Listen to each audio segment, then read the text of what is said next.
नमस्कार, मी Rajani. Frontline news Maharashtra या राष्ट्रीय यूट्यूब पोर्टल चॅनेलमध्ये आपले सहर्ष स्वागत करत आहे. जुन्या पेन्शनसाठी शिक्षकांचा एल्गार. साखळी आमरण उपोषणाचा 25वा दिवस. दोघे बसले आमरण उपोषणला.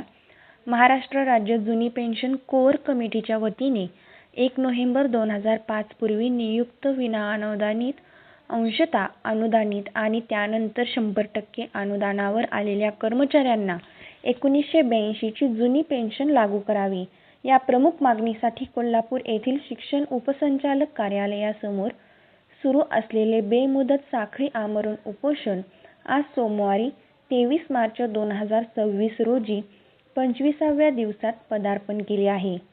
कोर कमिटीचे कार्याध्यक्ष सुदेश जाधव यांच्या नेतृत्वाखाली सुरू असलेल्या या आंदोलनाचे गांभीर्य लक्षात घेता आजपासून सुरेश आनंदा जाधव आणि राजाराम कोठावळे यांनी आमरण उपोषणाचे हत्यार उपसले आहे. या आंदोलनाला पाठिंबा देण्यासाठी पुणे शिक्षक मतदारसंघाचे आमदार जयंतराव आसगावकर यांच्यासह अनेक मान्यवरांनी आणि शिक्षक संघटनांच्या पदाधिकाऱ्यांनी भेट दिली.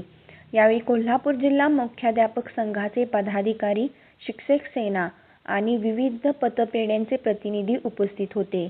तसेच कुंभी कासारी विद्यालय, Dhanore high school, गुडाळेश्वर high school, Ashoka high school आणि ज्ञानराज माध्यमिक विद्यालयातील शेकडो शिक्षक व शिक्षकेतर कर्मचाऱ्यांनी मोठ्या संख्येने उपस्थित राहून शासनाचे लक्ष वेधले.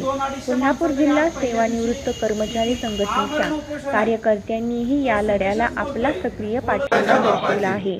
आपल्या हक्काच्या पेन्शनसाठीचा हा लढा न्याय मिळेपर्यंत असाच तीव्र ठेवण्याचा निर्धार कर्मचाऱ्यांनी व्यक्त केला आहे. 1982 ची पेन्शन